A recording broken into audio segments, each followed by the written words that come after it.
नमस्कार। कोरोना से डरना नहीं है, कोरोना से लड़ना है। और कोरोना से लड़ने के लिए आपको क्या करना है? आपको कुछ नहीं करना, सिर्फ जो लॉकडाउन के नियम हैं उनका पालन करना है, साफ सफाई का ख्याल रखना है और बाकी कोरोना पर हमारी लगातार नजर बनी हुई है और हम कोरोना से जुड़ी हर जानकारी, हर अपडेट आप तक पहुंचाते रहेंगे। मैं हूं अशोक श्रीवास्तव और चलिए आज का सिलसिला शुरू करते हैं। आपको सबसे पहले बता देते हैं कि इस वक्त देश में कोरोना की जो ताज़ा तस्वीर क्या है। देश में कोरोना के सक्रिय मामलों की संख्या 29,685 है। जी हाँ, 29,685 कोरोना के सक्रिय मामलों की कुल संख्या। अब तक ठीक हुए मरीजों की संख्या 11,761 है। 11,761 मरीज पूरी तरह से ठीक हो चुके हैं। मरने वालों की संख्या 1,389 है। 1,389 लोग उनको जान गंवानी पड़ी है। देश में कोरोना के कुल मामले 42,836। जी हाँ, 42,836 कोरोना के कुल मामले हैं और जैसा मैंने बताया देश में सक्रिय मामलों की संख्या 29,685 है। तो ये इस वक्त कोरोना का अपडेट है और जो अपडेट हमने बताया। और चलिए अब नजर डाल लेते हैं इस वक्त की कोरोना की सुर्खियां देश भर की क्या हैं। गृह मंत्रालय द्वारा 17 मई तक बढ़ाए गए लॉकडाउन 3.0 के लिए नए दिशा निर्देश आज से हुए लागू। कई राज्यों में ग्रीन और ऑरेंज जोन में गैर जरूरी सामान की दुकान खोलने समेत कई प्रतिबंधों में मिलेगी छूट। रेड जोन में प्रतिबंध रहेंगे जारी। केंद्र ने राज्यों को लिखा, आवागमन की सुविधा केवल फंसे हुए प्रवासी मजदूरों, पर्यटकों, विद्यार्थियों और अन्य लोगों के लिए होगी, न कि रोजगार के लिए दूसरे शहरों में रह रहे लोगों के लिए। राज्य में जिलों के बीच आवागमन अभी भी प्रतिबंधित। प्रधानमंत्री नरेंद्र मोदी गुटनिरपेक्ष देशों की शिखर बैठक में वीडियो कॉन्फ्रेंसिंग के जरिए ले रहे हैं भाग। सदस्य देशों के बीच कोरोना वायरस संक्रमण की स्थिति और इस महामारी के खिलाफ प्रयासों में बेहतर तालमेल को लेकर हो रही है चर्चा।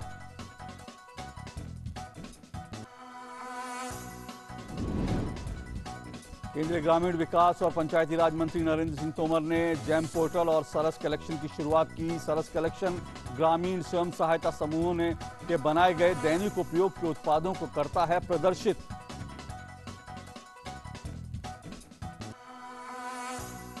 और कोरोना संकट के बीच 31 मई को होने वाली लोक सेवा की प्रारंभिक परीक्षा को फिलहाल टाला गया। संघ लोक सेवा आयोग ने कहा, इस समय परीक्षा और साक्षात्कार को नहीं रखा जा सकता जारी।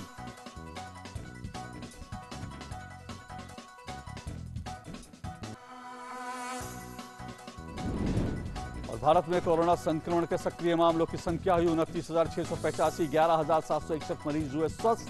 अब तक 1,389 लोगों की हुई मृत्यु।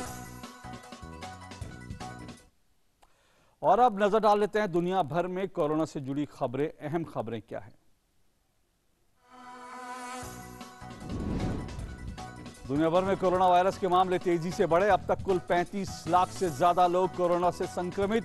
2,47,000 से ज्यादा लोगों की मौत। अमेरिका में कोविड-19 से 11,58,000 से ज्यादा लोग संक्रमित। 67,000 से ज्यादा लोगों की मौत। अमेरिका के विदेश मंत्री माइक पॉम्पियो ने कहा, कोरोना वायरस का जन्म चीन की लैब में हुआ, इस बात के पक्के सबूत।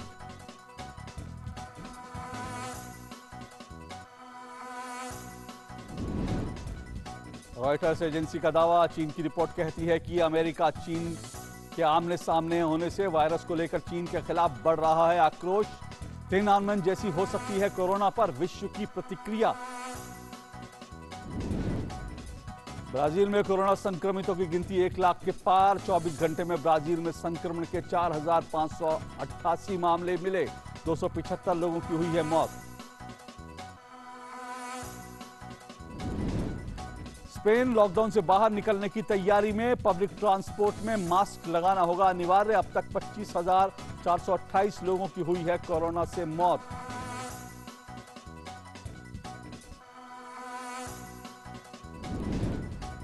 जापान की सुमो एसोसिएशन ने आने वाले टूर्नामेंट में न खेलने का किया ऐलान। जापान में रहेगा स्टेट लॉकडाउन। सरकार ने मई के अंतिम सप्ताह तक स्टेट इमरजेंसी का किया ऐलान। पाकिस्तान में कोरोना मामलों की तादाद 20,725 और 471 लोगों की गई जान। लेकिन प्रधानमंत्री इमरान खान ने बताया, लॉकडाउन हटाना मुल्क की मजबूरी।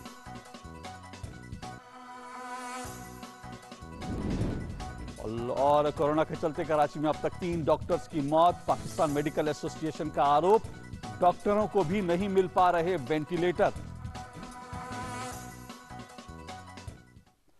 ये थी अंतर्राष्ट्रीय सुर्खियां और आज की बड़ी खबरों पर नजर डालते हैं। गृह मंत्रालय के प्रवक्ता ने प्रेस कॉन्फ्रेंस में आज कहा कि लॉकडाउन के दौरान जारी प्रतिबंधों का विस्तृत विवरण जो है वो दे दिया गया, आज की प्रेस कॉन्फ्रेंस में दिया गया, जो आज से बने रहेंगे या जिनमें ढील दी जाएगी। उन्होंने कहा कि ट्रेन उड़ाने, स्कूल, कॉलेज, शॉपिंग मॉल और धार्मिक स्थल तो बंद ही रहेंगे। साथ ही 65 वर्ष से अधिक आयु के लोग और 10 वर्ष से कम उम्र के बच्चों को आपातकाल की स्थिति तक घरों में रहने के लिए कहा गया है। वहीं गृह मंत्रालय ने ट्रक ड्राइवरों के लिए एक हेल्पलाइन नंबर भी शुरू किया है ताकि उनको कोई तकलीफ ना हो। सभी गैर आवश्यक गतिविधियों के लिए लोगों की आवाजाही पर शाम 7 बजे से सुबह 7 बजे तक सख्ती से प्रतिबंध रहेगा। 65 वर्ष से अधिक उम्र के व्यक्तियों, बीमार लोगों, गर्भवती महिलाओं और 10 वर्ष से कम उम्र के बच्चों को आवश्यक जरूरतों और स्वास्थ्य उद्देश्यों को छोड़कर घर से बाहर निकलना वर्जित है। गृह मंत्रालय ने कहा कि जहां बाजार बंद रहेंगे वहीं जरूरी सामान बेचने वाली दुकानें प्रभावित नहीं होंगी। कैब और ऑटो सब बंद रहेंगे। Cycle rickshaw, auto rickshaw, taxi और कैब एग्रीगेटर्स के परिचालन पर रोक रहेगी। बसों की इंटर और इंट्रा डिस्ट्रिक्ट आवाजाही की अनुमति नहीं होगी। नाई की दुकानें, स्पा और सैलून बंद रहेंगे। शहरी क्षेत्रों में मार्केट्स और मार्केट कॉम्प्लेक्सेस में गैर जरूरी सामानों की दुकानों की अनुमति नहीं है। हालांकि जरूरी सामान वाली दुकानों के लिए कोई प्रतिबंध नहीं है। स्टैंड अलोन शॉप्स, नेबरहुड यानी कॉलोनी की दुकान और आवासीय परिसर के भीतर जो दुकानें हैं वे हर तरह का सामान बेच सकती हैं। ग्रामीण क्षेत्र में मॉल को छोड़ हर तरह की दुकान की अनुमति है। और क्या आप जानते हैं कि हम भारतीयों की दरअसल जो पूरी फितरत है, हम भारतीयों की फितरत रहती है कि हम किसी भी व्यक्ति की मदद करने के लिए सबसे पहले आगे आते हैं। जी हाँ, पूरी दुनिया में ये लोग मानने लगे हैं कि अगर कोई मुसीबत में हो तो भारतीय कहीं पर भी हो उसकी मदद के लिए हाथ जरूर बढ़ाते हैं। अब तक हम आपको जो ग्राउंड रिपोर्ट्स दिखाते थे वो हम आपको देश भर के तमाम हिस्सों से दिखाते थे और हम आपको ये दिखाते रहे कि देश के तमाम हिस्सों में किस तरह से लोग निकल रहे हैं और जो संकट में लोग हैं कोरोना संकट के चलते उनकी मदद कर रहे हैं। आज हम आपको अमेरिका से ऐसी कुछ रिपोर्ट दिखाएंगे। जी हाँ, अमेरिका वो देश है जो दुनिया में इस वक्त कोरोना से सबसे ज्यादा प्रभावित है, लेकिन अमेरिका में भी जो भारतवंशी हैं वो लगातार वहां पर मदद कर रहे हैं ताकि अमेरिका में न सिर्फ भारतवंशी बल्कि जो अमेरिकी लोग भी संकट में फंसे हैं, जो अमेरिकी जो हॉस्पिटल्स हैं वहां पर भी सेवा का काम लगातार भारतीय मूल के लोग कर रहे हैं। आइए आपको दिखाते हैं सेवा इंटरनेशनल की रिपोर्ट कि सेवा इंटरनेशनल अमेरिका में किस तरह से दुनिया भर की मदद के लिए आगे आया है।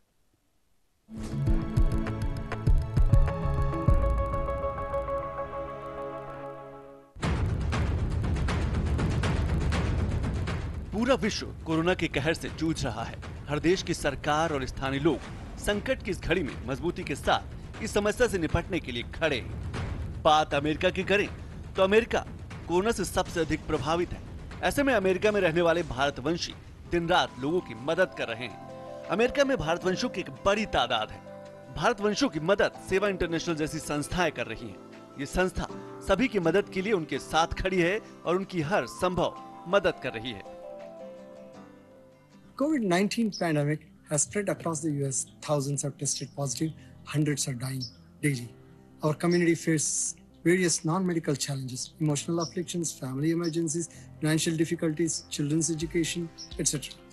Truly, we live in an uncertain, uneasy world. People need reassurance and help. Many of you are working hard by serving the community directly. The problem is gigantic and no one organization can do this alone. Seva International is reaching out to you so that we can stand together in solidarity and channel our resources collectively. America में काम कर रही भारतवंशियों ने एक संकल्प पत्र भी साइन किया है जिसमें संयम, सहकार और सहयोग की प्रतिबद्धता है। ये संस्था पुलिस की भी मदद कर रही है। इसीलिए अमेरिकी पुलिस ने ट्वीट के माध्यम से भारतवंशियों की सेवा संस्था की तारीफ की है। इस समय कई संस्था भारतीय कौंसुल आवास को मदद कर रही है। हम सब लोगों के साथ मिलके एक सहयोग के साथ इस परिस्थिति का मुकाबला कर रहे हैं। और मुझे बहुत खुशी है कि सेवा इंटरनेशनल यूएसए एक कदम आगे बढ़ के आया है, हमारे साथ सहयोग कर रहा है। उनके सहायता से हम लोगों ने काफ़ी लोगों को मदद पहुंचाई है। हाल ही में कुछ भारत से लोग यहाँ न्यूयॉर्क में फ्लाइट्स के बंद हो जाने के कारण से मुश्किल में थे, उनकी हम लोग मदद कर रहे हैं, सेवा के साथ अभी भी कर रहे हैं। और विभिन्न राज्यों में, स्टेट्स में हम सेवा के साथ कार्य कर रहे हैं, लोगों को मदद पहुंचा रहे हैं।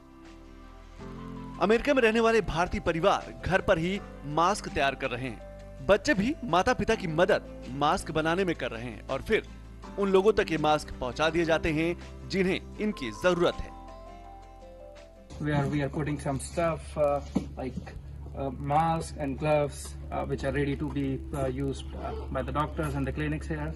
So we are loading this car right now, and hopefully with these efforts we would be able to help the local community here in Texas with fighting the COVID spread. America में corona का संकट गहराता जा रहा है। ऐसे में भारतवंशियों की ये मदद की पहल मानवता को दर्शाता है। Bureau report, TG news. तो हमने आपको सेवा इंटरनेशनल का काम दिखाया और आपको ये भी मालूम होगा, आपने जरूर मीडिया में देखा होगा कि अमेरिका में और खास करके न्यूयॉर्क में 15 अगस्त को, 26 जनवरी को एक इंडिया परेड जरूर निकलती है जिसमें अमेरिका की बड़ी बड़ी हस्तियां शुमार होती हैं। भारत से भी बड़ी बड़ी हस्तियां इसमें पार्टिसिपेट करने जाती हैं। और इसके पीछे किसका हाथ होता है? इसके पीछे होता है आईबीए संस्था का हाथ, इंडियन बिजनेस एसोसिएशन जो है उसका हाथ होता है। और इंडियन बिजनेस एसोसिएशन भी एक स्वयंसेवी संस्था है जो इस वक्त न्यूयॉर्क और न्यू जर्सी में लगातार वहां पर फ्री में मास्क बांट रही है, पीपीई किट्स दे रही है अस्पतालों को, लोगों को खाना उपलब्ध करा रही है और साथ साथ सैनिटाइजर भी लोगों को उपलब्ध करा रही है। आइए देखते हैं आईबीए कैसे काम को कर रहा है, इसको देखते हैं रिपोर्ट।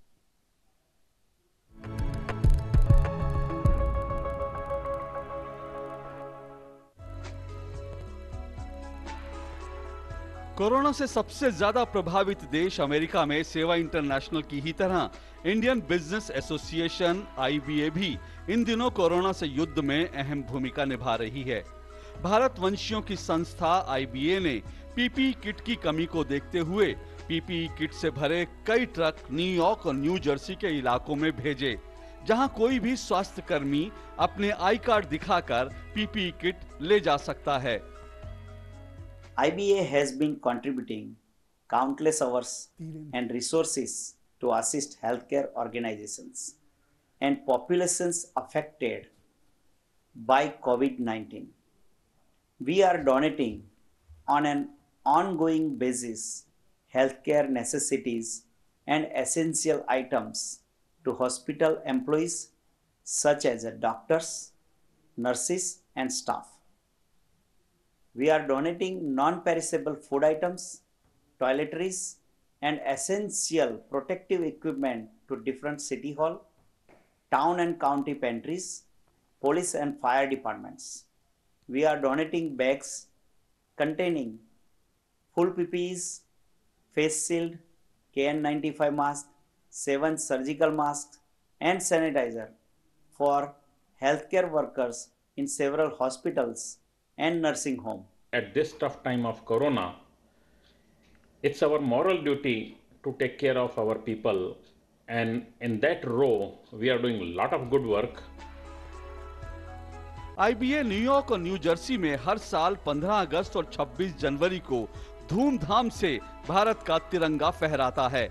और आज कोरोना महामारी में ये संस्था वसुधैव कुटुंबकम का भाव लेकर अमेरिका में निःशुल्क पीपीई किट, मास्क और सैनिटाइजर बांट रही है और दूर देश में भी तिरंगे की आन बान और शान को बनाए हुए है।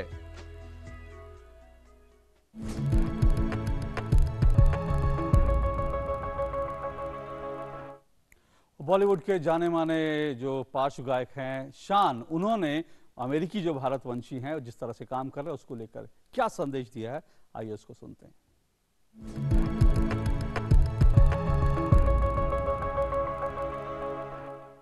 मेरा नमन, मेरा नमस्कार, मैं हूं शान और मेरा ये संदेश खासकर मेरे एनआरआई और पीआईओ दोस्तों के लिए है। आप सभी को आज अपने भारत पर ज्यादा गर्व होगा, जो कोरोना महामारी के खिलाफ सीना तान कर खड़ा है। और हमारे असली भारतीय मूल्यों के कारण हम सारे विश्व की सहायता भी कर पा रहे हैं। और सच पूछिए तो मुझे और पूरे भारत को भी आप ओवरसीज इंडियंस पर गर्व है। आप में से सैकड़ों डॉक्टर्स, नर्सेज और साइंटिस्ट्स खुद की परवाह न करते हुए इस कोरोना वायरस का मुंह तोड़ जवाब दे रहे हैं। भारत आपको सल्यूट करता है। अपना अच्छा काम बरकरार रखिए। साथ ही सेवा इंटरनेशनल और उसके साथ जुड़ी ऑर्गेनाइजेशंस आप सभी ओवरसीज इंडियंस की मदद में दिन रात लगे हुए हैं। मेरी आपसे ये अपील है कि सेवा इंटरनेशनल को दिल खोलकर सपोर्ट करें। सेवा इंटरनेशनल सिर्फ एक इंडियन डायस्पोरा नहीं, बल्कि होस्ट कम्युनिटीज में भी कई प्रोजेक्ट्स चला रहे हैं। ये लड़ाई हमें मिलकर लड़ना है और इसे हमें जीत कर ही रहना है। जय हिंद।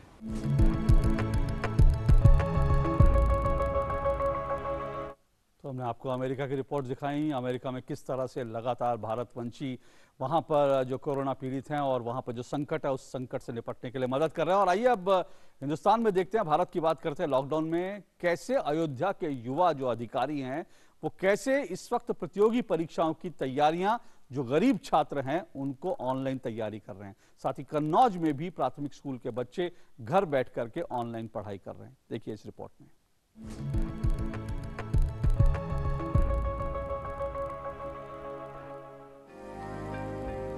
इस लॉकडाउन में प्रतियोगी परीक्षाओं की कोचिंग भी बंद है। ऐसे में प्रतियोगिता की तैयारी करने वाले युवाओं के लिए कई सजग अधिकारियों ने खुद जिम्मा उठा लिया है।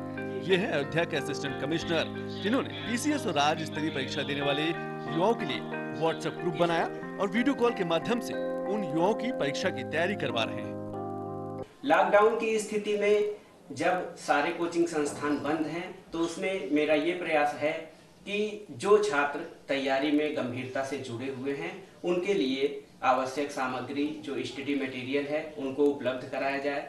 सामान्य अध्ययन से संबंधित चाहे इतिहास, भूगोल, राज्य व्यवस्था या किसी अन्य खंड में उनको समस्या हो रही हो तो उसके लिए भी उनको उनकी हेल्प की जाती है। और कोशिश ये होती है कि वो पूरी तरह से अपनी तैयारी को पूरे मनोयोग से कंप्लीट करें और प्रतियोगी परीक्षाओं में सफल हो। व्हाट्सएप और मोबाइल से ऑनलाइन प्रतियोगी परीक्षा की इस तैयारी में सबसे अधिक लाभ ग्रामीण युवा उठा रहे हैं, क्योंकि उनके पास परीक्षा का मटेरियल आसानी से पहुंच रहा है। सर के प्रोग्राम से हम लोग को बहुत मदद मिल रही है। हम लोग की परफॉर्मेंस डे बाय डे सुधर रही है और हम लोग को कोई भी समस्या होती है तो सर को हम लोग पर्सनल कॉल करके उनसे समस्या का समाधान पूछ लेते हैं। सिर्फ प्रतियोगी परीक्षा ही नहीं, छोटे प्राथमिक स्कूलों के छोटे बच्चे भी ऑनलाइन पढ़ाई कर रहे हैं। कन्नौज जिले का महसोनापुर प्राथमिक विद्यालय। कोरोना के संकट काल में यहाँ बच्चे पढ़ने नहीं आते, लेकिन बच्चों की पढ़ाई छूटे नहीं, इसके लिए यहाँ के प्रधान अध्यापक वैभव कुमार बच्चों को ई पाठशाला के माध्यम से पढ़ा रहे हैं। वैभव कुमार बच्चों को उनके घरों में ही मोबाइल से कनेक्ट कराकर अपने लैपटॉप से ऑनलाइन पढ़ाते हैं। आज हम लोग सीखेंगे गुणाको खेल विद से। ये उन बच्चों के लिए जिनको टेबल नहीं आता, पहाड़े नहीं आता। आइए सीखते हैं, सीधे सीट पर देखेंगे।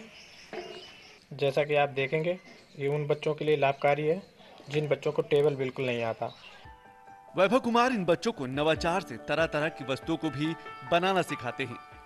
कोरोना से जागरूकता वाले पोस्टरों को भी बच्चों से बनवाकर लोगों में जागरूकता फैलाने का काम कर रहे हैं। बच्चों को समझाते भी हैं कि घर में रहें, सुरक्षित रहें।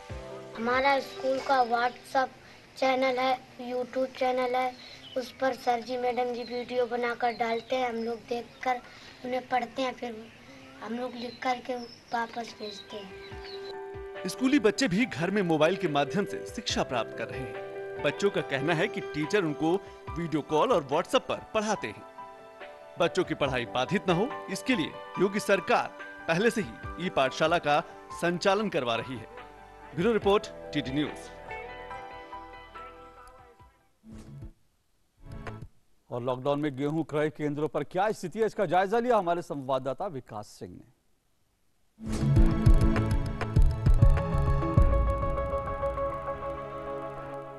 कोविड-19 कोरोना वायरस संक्रमण के दौरान लॉकडाउन लगाया गया है और इस दौरान ढेर सारी पाबंदियां भी लगाई गई हैं, लेकिन कृषि से जुड़ी चीज़ों के लिए सरकार ने छूट दे रखी है। आज हम हैं गेहूं क्रय केंद्रों पर। आइए यहाँ देखते हैं किस तरीके से किसानों की सहूलियत के लिए यहाँ पर क्रय केंद्र खोले गए हैं। यहाँ पर किस तरीके से लोग किसान आ रहे हैं। हमारे पीछे आप देख सकते हैं ये ट्रैक्टर है और इसके माध्यम से यहाँ धीरे धीरे गेहूं उतारा जाता है और गेहूं उतारे जाने के बाद इसकी तौलाई की जाती है। गेहूं क्रय केंद्रों पर किस तरीके से सावधानी बरती जा रही है कोरोना वायरस संक्रमण को लेकर, आशुतोष जी हैं यहाँ पर केंद्र संचालक क्रय केंद्र के। आशुतोष जी, क्या कुछ सावधानियां बरती जा रही हैं? क्रय केंद्र तो चालू हैं, किसान गेहूं यहाँ लगातार ला रहा है, क्या कुछ ध्यान रखा जाता है यहाँ पर? कोरोना की वजह से सोशल डिस्टेंसिंग और साफ सफाई का, बाकायदा इनके मुंह पे मास्क लगा हो, साबुन से बिना हाथ धोए कोई किसान अंदर ना आए। सुबह शाम गेहूं तौल करने के बाद भी ये लोग सोशल डिस्टेंसिंग अपनाए रहते हैं, मास्क सबके चेहरे पर लगा रहता है। इस बार क्या कुछ रेट चल रहा है और किस तरीके से कितने लोगों की पर्चियां लोग यहाँ किसान आ सकते हैं? क्या कुछ माध्यम है इस बार क्रय केंद्र तक आने का?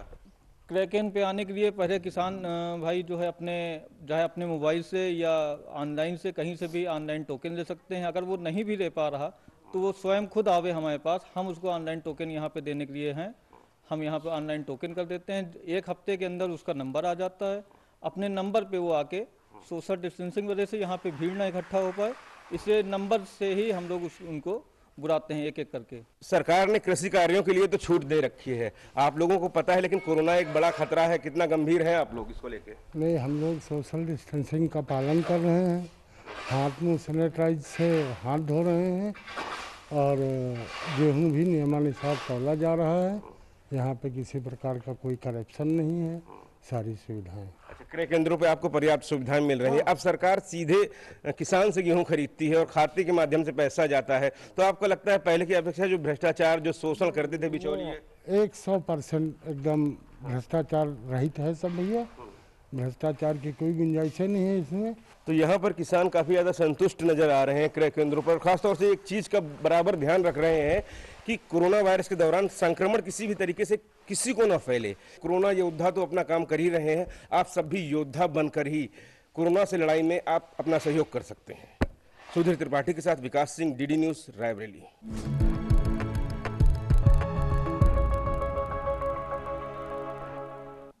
और अब बात करते हैं कोरोना काल में किस तरह के राजनीतिक संक्रमण फैल रहा है या किस तरह की राजनीति हो रही है। आइए आपको दिखाते हैं, श्रमिक ट्रेनों पर राजनीति चल रही है। इस वक्त देश में लगातार ये आरोप लग रहा है कि जो है श्रमिक ट्रेनों का पैसा मजदूरों से वसूला जा रहा है और इसको लेकर के राजनीति हो रही है। आइए बताते हैं कि वस्तु स्थिति क्या है। देश भर में लॉकडाउन 17 मई तक बढ़ा दिया गया और इस बीच सभी ट्रेनें बंद रहेंगी। ये बड़ा साफ है, 17 मई तक कोई ट्रेन नहीं चलाएगी, इस रेलवे ने कहा था। लेकिन प्रवासी श्रमिकों की समस्या को देखते हुए भारतीय रेल ने मजदूरों को उनके घर तक पहुंचाने के लिए विशेष श्रमिक ट्रेन चलाने का फैसला किया। विशेष ट्रेन है ये। मीडिया और सोशल मीडिया के एक हिस्से में खबर चलाई गई कि रेलवे इन प्रवासी मजदूरों को घर पहुंचाने के लिए इनसे ट्रेन की टिकट का पैसा वसूल रही है। लेकिन है क्या? इस खबर को आधार बनाकर कांग्रेस ने अपनी राजनीति शुरू कर दी, इस खबर का बेस बनाकर। लेकिन वस्तु स्थिति क्या है समझिए। भाजपा प्रवक्ता शाहनवाज हुसैन का दावा है कि रेलवे ने किसी मजदूर को टिकट नहीं बेचा है, ना ही कोई मजदूर रेलवे से टिकट खरीद सकता है। ऐसा इसलिए क्योंकि रेलवे श्रमिक स्पेशल ट्रेनों को राज्य सरकारों के अनुरोध पर चला रहा है, यानी जो राज्य सरकारें कहेंगी उन्हीं राज्यों के श्रमिकों के लिए ट्रेन चलाई जाएगी।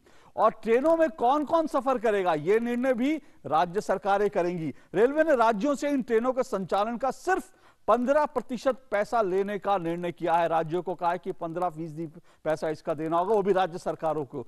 सूत्रों के अनुसार अब तक सभी राज्य सरकारों ने इन ट्रेनों के संचालन का पैसा रेलवे को दिया है और मजदूरों को कोई पैसा नहीं देना पड़ा। ज्यादातर राज्य सरकारों ने यह पैसा 15% खुद वहन किया है, लेकिन 3 राज्य सरकारों ने यह पैसा मजदूरों को बेचा है, जिसको लेकर एक खबर बनी। और भाजपा का आरोप है कि कांग्रेस शासित राज्य जो हैं वो मजदूरों से टिकटों के पैसे वसूल रहे हैं। यह भाजपा का दावा है, जबकि सच क्या है कि रेलवे ने मजदूरों से टिकट का कोई पैसा नहीं लिया। यह बीजेपी का आरोप है, बीजेपी का दावा है। तो इस तरह से जो है ये राजनीति इस पर फैल रही है। और आइए चलते चलते नजर डाल लेते हैं फेक न्यूज पर भी कि इस वक्त भी कोरोना काल में कैसी फेक न्यूज फैल रही हैं। अफवाहों से सावधान रहने की जरूरत है। कोलकाता के शेख हसन अंजुम नाम के एक व्यक्ति ने ट्विटर पर यह तस्वीर ट्वीट की जिसमें पश्चिम बंगाल के राज्यपाल जगदीप धनखड़ संघ की वेशभूषा पहने संघ प्रमुख मोहन भागवत के पीछे खड़े हैं। इस ट्वीट में राज्यपाल पर आरोप लगाया है कि वो ममता सरकार के खिलाफ इसलिए बोलते हैं क्योंकि वे संघ के पिछलग्गू हैं।